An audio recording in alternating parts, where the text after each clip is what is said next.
My name is Sarah. I have a husband and a 1-year-old child. I married Thomas shortly after we found out I was pregnant. In other words, it was shotgun marriage. Before marriage, I worked at a clothing manufacturer. Since I was a child, I've been interested in fashion and loved choosing outfits, so it was a dream job for me. Thomas worked at an event company in the same building as mine.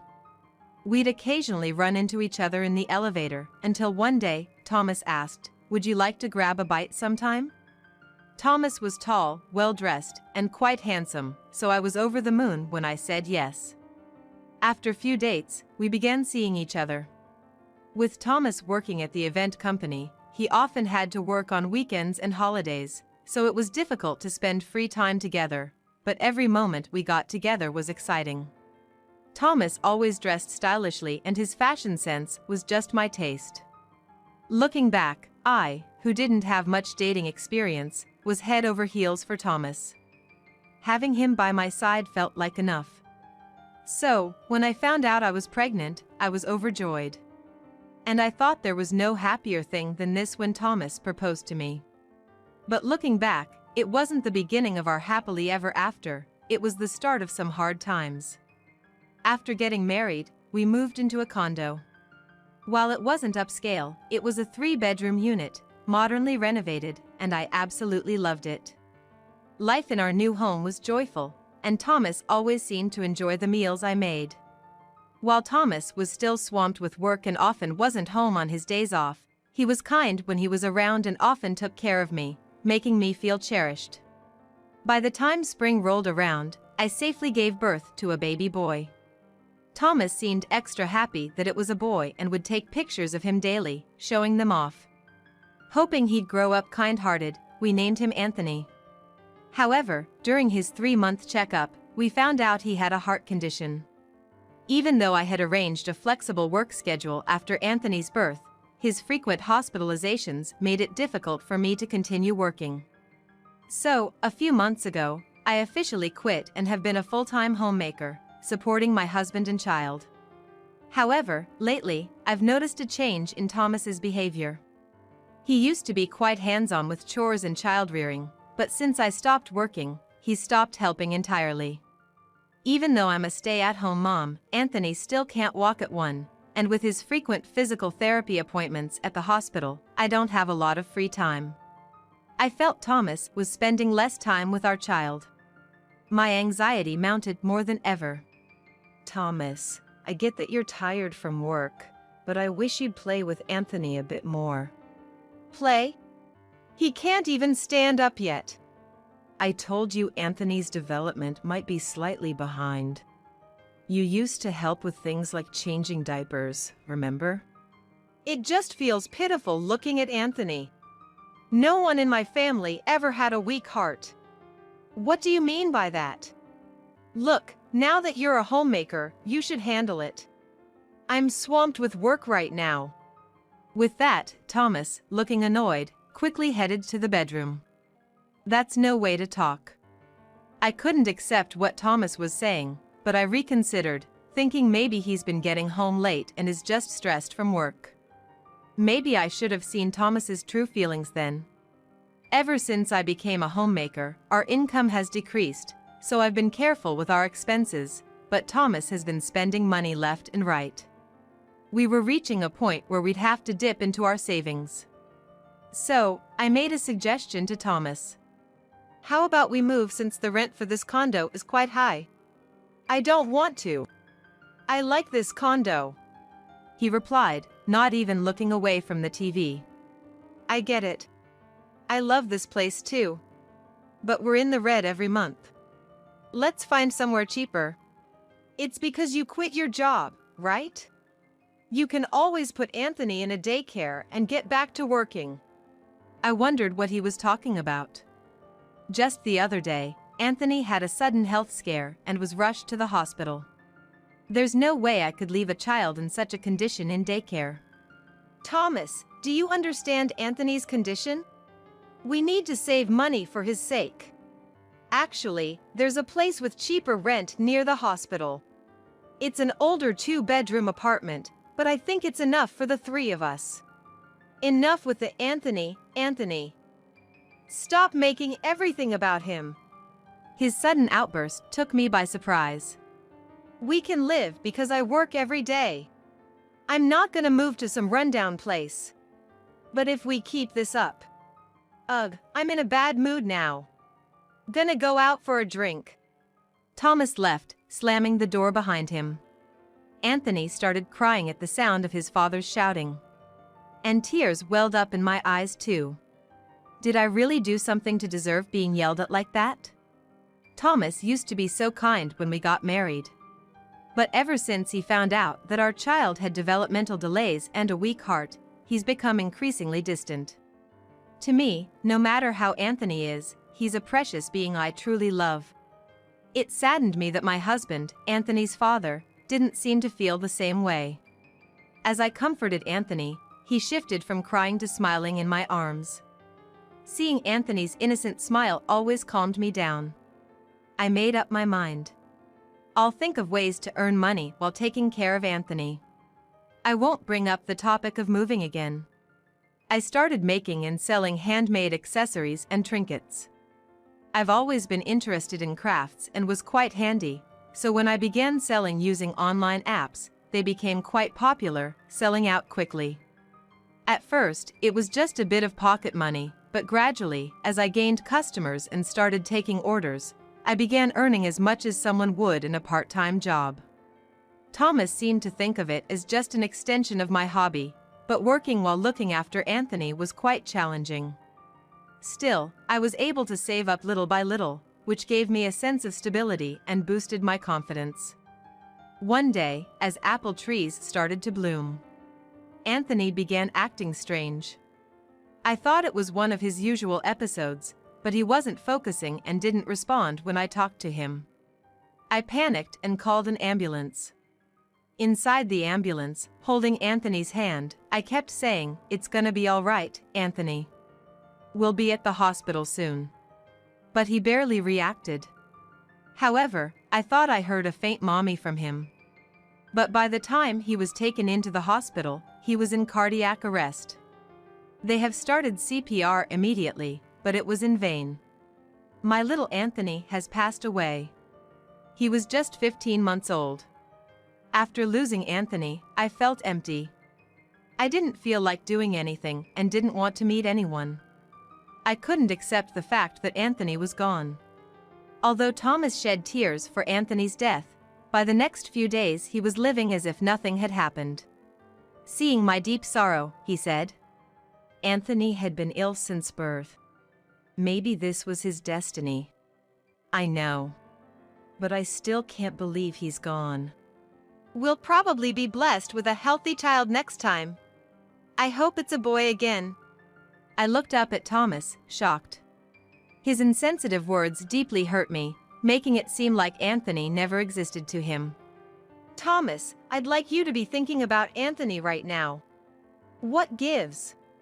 I'm fed up with your 'I'm the only one suffering' attitude. I too dreamt of playing with a healthy son. It wasn't supposed to be like this." "What do you mean?" "To be frank, Anthony has been a burden. It might have been better this way rather than having that situation to last so many years on." I couldn't believe my ears. Was he really the kind of person who could say such cruel things so casually? Sure, there were many challenges with Anthony, but I'm grateful that he came into this world. "I just hope you never forget our beloved son." I honestly conveyed my feelings to Thomas, but I doubted my words reached his heart. "I'm going to sleep now. Talking more will just tire me out." And with that, Thomas quickly retired to our bedroom. After that, I often felt downcast, unable to keep my spirits up.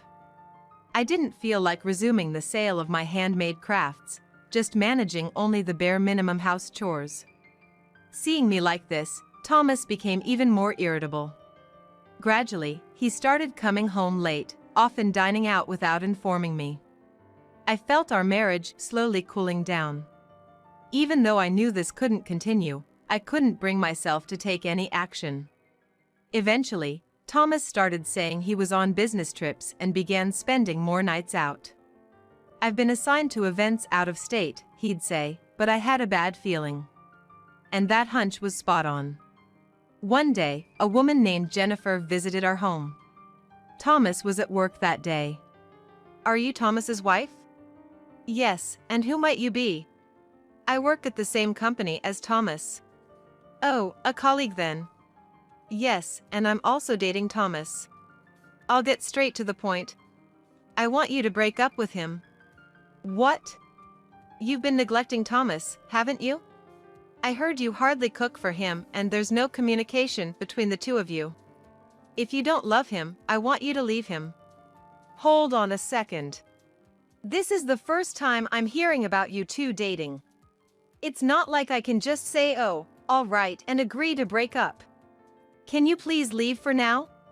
When he's about to be taken away, you suddenly become desperate, huh? But Thomas loves me.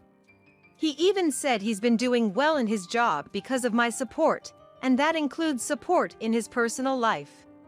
Apparently, he feels irritated being around you. Why did I have to be told such things by this woman who suddenly appeared? Trying to suppress the rising anger, I looked straight into Jennifer's eyes and said, "Please go home." Jennifer seemed like she wanted to say something else, but reluctantly left. Later that night, when Thomas came home late again, I confronted him about what happened earlier. What's going on? Are you dating Jennifer? We're not dating. She's just a junior colleague at work. We just went out for dinner a couple of times. You've been getting support from Jennifer in your personal life, haven't you? That's why you've been coming home late lately, isn't it? Quit nagging. You're always moping around at home and won't do a thing, so don't act all high and mighty. I was taken aback and stared at Thomas. Without meeting my gaze, Thomas opened the fridge and took out a can of beer. Ignoring my presence, he turned on the TV and started drinking. I was too shocked to say anything and just stood there. A few days after the incident with Jennifer, I received an email from my best friend from college days, Margaret. It was an invitation from Margaret to reunite with our college classmates who had majored in fashion design. Back in college, it was a time filled with dreams and hopes. My relationships with these classmates, all of whom had studied fashion design, were different from my other friends. They were the ones with whom I could truly be myself. Maybe I should go. But on the other hand, most of my classmates had made it big in the design industry. I felt too broken and embarrassed to show myself in front of them. While I was lost in these thoughts, my phone rang. It was from Margaret, the friend who had sent me the email. "Sarah, it's been a while. Are you okay?" Hearing those caring words from my best friend after so long, I felt she truly understood my current state. "I'm not sure if I'm okay," I said, tears welling up in my eyes. "I'm off today. Can I come see you?" I was overwhelmingly happy, feeling the love and concern from my best friend who was ready to be by my side immediately. "I want to see you too." Within an hour, Margaret was at my house. Then I told her about the passing of my beloved son, Anthony. "I didn't know. You haven't changed, still keeping all the pain to yourself. It must have been tough, right? Sarah, you really did your best," Margaret said as she prayed in front of Anthony's memorial plaque and photo. "He looks so happy in this photo. Feels like he's saying thanks, Mom, to you." Hearing those words, my tears just wouldn't stop. On the last day when he was rushed to the hospital, I felt as if Anthony, unable to speak, was calling me Mom. Maybe he was trying to thank me back then. I told Margaret about it and sobbed uncontrollably. Throughout, Margaret gently rubbed my back until I calmed down. After crying my heart out and calming down, we reminisced about the good old days. I had dreamed of becoming a top-notch designer. It felt like we were back in those fearless days. "So, about the upcoming class reunion, we've decided to get together with the crew we always hung out with. Back in our college days, Margaret, I, and 3 others ran an online store. We even had our own brand name and made decent sales. But as we started our jobs, we all chose different paths and decided to close our online store. Now, most of us have reached a point in our careers where we feel certain limitations in our organizations. That's why we're talking about reviving our brand. Really? That's awesome. But can I be a part of it? I'm just a stay-at-home mom, you know? What are you talking about? Weren't you selling handicrafts up until recently? That's the spark. Everyone knows, Sarah, you've got a great sense of style. You had customers coming in quickly, and we were all wondering why you stopped recently. It sort of made us feel nostalgic, I guess. Seeing my handicraft sales, Margaret and the others were reminded of the passion from our student days. That's why they felt the urge to seriously start up our brand again. Apparently, that's what the reunion was about. If you guys are okay with it, I'd love to work hard alongside everyone again. Hearing me, Margaret gave a gentle smile. It had been a while since I felt this positive. Afterwards, we steadily prepared and launched our brand. Margaret and the other 3 have worked in renowned design firms and in the fashion industry. We all had our own collections and our brand made a grand debut. When I started the new venture, Thomas seemed uninterested. But when our brand started getting media attention, he changed his tune. You must be making a lot more money now, right? I was thinking of getting a new car, what do you think? I'd rather not spend recklessly since we've just started and it's still unstable. Plus, we've only had the current car for 3 years, haven't we? I replied. But as usual, he snapped, don't act so high and mighty. You have all this because I've been supporting you. However, his words didn't shake me as much as they used to. I felt like I was slowly finding myself again. But an event occurred that plunged me even further into the depths of despair. The day before Anthony's first death anniversary, Thomas suddenly had a business trip and said he couldn't make it. What do you mean? It's an important day, isn't it? Couldn't you have changed the business trip for a day like this? It's a project I'm in charge of, so of course I can't. Besides, let's just drop it. I want to forget about Anthony. Go visit the grave by yourself, okay? I thought he was the worst. The trust between us as a married couple had been crumbling for the past year, but today's words made something inside me snap. I get it, I'll go alone. I'll take care of your important matters alone too. Thomas looked puzzled but left hurriedly, as if feeling guilty. Thomas was not on a business trip. It was a trip with his lover. And the partner was not Jennifer. Fed up with Jennifer, who was pressing for marriage, Thomas had found a new girlfriend. I saw it all. But it was thanks to Margaret. A few months ago, when our brand started, Margaret brought up something important. Sarah, do you know about Thomas and forgive him? His affair? I know about it. A woman named Jennifer came and yelled at our house once. I answered, looking down. It's not that. Actually, Thomas's event company had a deal with my former workplace. So I know Thomas's immediate boss well. Thomas is a natural womanizer. He even had a girlfriend when he married you. Not Jennifer either. He had been flirting with that girl for a year. She was serious, so her heart broke and she couldn't come to the company anymore. No way! Indeed, Jennifer was a cute woman, but she seemed serious. I'm sorry, actually, I've known about this since the beginning of your marriage. The boss was worried about you, and I thought Thomas must be up to something, but I never thought he'd be such a scumbag. Sarah, maybe you should live your life the way you want from now on. It's weird coming from me, who's not even married, but... Margaret, thank you. If it wasn't for you, I might not have recovered yet. I'll take your words to heart, and I'll decide what to do for myself. At that time, I firmly believed that I wouldn't look down anymore and would keep walking forward. That's why that day was the last chance for Thomas.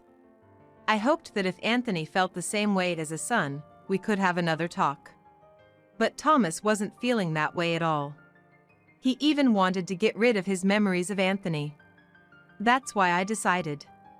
Actually, Jennifer was not convinced at all and was preparing to sue Thomas for sexual harassment. I intend to assist Jennifer as a witness. I also made up my mind to divorce him. Once the facts are clear, divorce will be inevitable regardless of his intentions. I held a memorial for Anthony's first anniversary while he was away. I wasn't alone. All my co-workers, including Margaret, attended. I'll never forget this favor. Then I packed my belongings and moved into a secure high-rise apartment that Margaret introduced to me. I got several calls from Thomas in the next few days. Ignored the first 10 calls and answered the 11th. What's going on? I haven't heard anything about a divorce. Oh, you're back. You have a partner, so it's just right, isn't it? That's not the point. Jennifer's suing me for harassment, and it's causing a mess at work. Can you help me out a bit? I thought he was terrible to the very end. With no regrets, I said, sorry, but I'm gonna help Jennifer, not you. Do you realize how many women you've hurt? Probably not. I don't think we'll be speaking directly anymore. Goodbye. I could hear Thomas shouting on the other end, but without hesitation, I hung up. Later, with testimonies from my coworkers and I, Thomas had to pay Jennifer the compensation.